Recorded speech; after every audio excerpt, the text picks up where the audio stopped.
Hey guys, in this video we are going to be talking about alcohols in terms of naming them, their reactivity, and also some very important reactions that you can do with alcohols. So first, in terms of naming them, describing them. So the same as before, with amines, you have primary, secondary, and tertiary alcohols. Except in this case, it's slightly different. So when you're talking about primary, secondary, tertiary, you're not referring to the groups attached to the oxygen, because of course oxygen can only have two bonds. You're actually referring to the groups attached to the neighboring carbon. Okay, so primary alcohols is where the carbon of the hydroxy group has one alkyl group. So if you compare that to the amines, okay, so these are the notes from last time. A primary amine is how many OR groups you have attached directly to the nitrogen. In this case, 1, and for secondary, it's 2 OR groups on the nitrogen. In the case of alcohols, it's how many OR groups are on the neighboring carbon. So for a secondary alcohol, you have 2 OR groups on that carbon. And for a tertiary alcohol, you have 3 OR groups on that carbon. Okay, so just make sure you don't mix up the primary, secondary, and tertiary naming system for amines and alcohols. And it should be straightforward enough, because if you have an alcohol, you are always going to have one bond to your hydrogen, so you can't possibly be describing the groups attached to the oxygen. Okay, so for amines, it's the OR groups on the nitrogen, and for alcohols, it's the OR groups on the carbon of the alcohol. Okay, so just make that very clear, because that's not a very uncommon mistake. So in terms of what it looks like in the shape of the molecule, so we discussed in one of our videos about the VS-EPR theory that it's V-shaped, but all of the orbitals, the same as in the case of the amines, are sp3 hybridized. So if you take methanol, for example, so if you have your carbon and that overlaps, and that's a CH3, so you have an sp3 orbital here overlapping with a hydrogen s orbital. Then your carbon and oxygen sp3 orbitals overlap, but oxygen has 2 lone pairs and they exist in sp3 orbitals as well. So these are all sp3 hybridized. Okay, so you can describe the oxygen as being V-shaped, angular, or bent, whichever one you remember easier.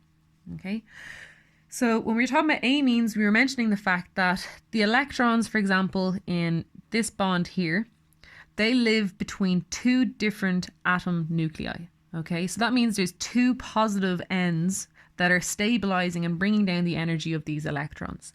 In the case of lone pairs, there is only 1 positive nucleus. Okay, so those electrons don't exist between 2 positive ends, they only have 1 positive end. And for that reason, lone pairs are higher in energy than bond pairs. So we talked about that already, but what about in the case of oxygen as opposed to nitrogen?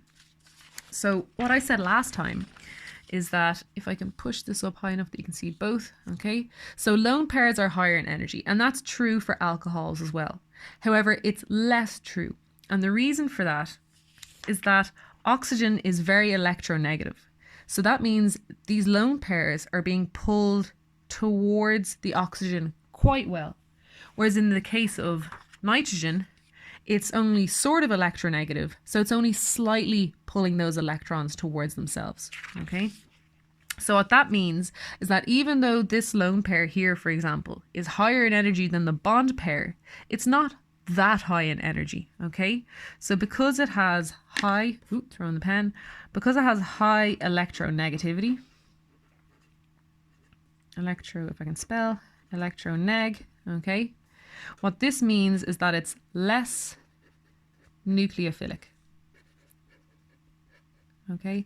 Because the lone pair is strongly attracted towards the oxygen. They don't really want to go and attack something else. They're stabilized by how electronegative oxygen is. This similarly means it's less basic, okay? So if you treat an alcohol with an acid that's quite weak, so if you say take carbonic acid or something like that, or acetic acid, your oxygen will not pick up a proton, okay? It'll stay nearly almost always as OH, not OH2 plus, okay? The counterpoint to that is that they're more acidic, okay? So if you take an alcohol and you treat it with a strong base, such as sodium hydride, you'll end up with an O minus, and then you'll have an Na plus as well, and hydrogen gas. Okay, and the reason why this is possible with sodium hydride is because oxygen is so electronegative that it's quite good at stabilizing this negative charge here. Okay, whereas if you compare that to an amine, we're going to give it 2 ore groups and a hydrogen. Okay, you need a very, very strong base. Okay, so often these would be lithium bases. Okay, and the reason for that is when you get your N minus, okay, nitrogen is electronegative, of course, in comparison to, say, hydrogen, but it's not really electronegative enough to stabilize that negative charge. So it's really not very happy being negatively charged because it's not as electronegative. So in terms of some really important reactions, what you can do with alcohols. So as I've said, they're not very nucleophilic and they're not very basic at all. But the alkoxide is. If I push that up. Okay, so if you preform your O minus, so if you treat an alcohol with sodium hydride and you have O minus, this is nucleophilic. Okay, and it also is basic. Okay, so if you put an amine into a reaction, it's always, well, nearly always, it's going to be nucleophilic and it's going to be basic. But with alcohols, you need to turn them into alkoxides first. So that's really important. So there's going to be a whole section in terms of the reaction of alkoxides with things like carbonyls to form esters. But they can also form another functional group called an ether. So I've told you a few times now about alkyl chlorides. So what happens here is if you have a primary chloride like this, that negative charge will attack the carbon. And as I said, it's really important to remember that the negative charge, or sorry, the electrons are coming from that negative charge. So that's exactly where the arrow has to start. And it has to finish at the atom that you're attacking. And what's also very important to remember is carbon can't have 5 bonds. So it has 2 bonds to hydrogen, 1 to another carbon, and then 1 to chlorine. So as you form your 5th bond, you have to break an old one. Okay, so then what that will give you is OR, O, and then OR. And this is known as an ether. Okay, and this will come up again in another video. Oh, I better push that up, shouldn't I? Okay, so your oxygen's negative charge will attack the carbon to displace your chlorine, and this is called an SN2 reaction. Okay, so it's nucleophilic substitution because you're substituting your chlorine for an oxygen, and that 2 is referring to the fact that there's 2 molecules involved in the first step. Okay, and that will give you an ether. And then one last but very important reaction is the formation of alkyl chlorides from alcohols. Okay, so if you have OH, if you treat it with PbOr3, you basically just replace that OH with a bromine. And you can also treat it instead of PbOr3 with SOCl2, and that will give you an alkyl chloride. So this is, of course, really, really important because right here is just only one example of the many, many things you can do with an alkyl chloride. Okay, so you can form ethers with it. So the way you get to alkyl chlorides is often starting from an alcohol and you treat it with a multitude of reagents that can install a halide instead of the alcohol.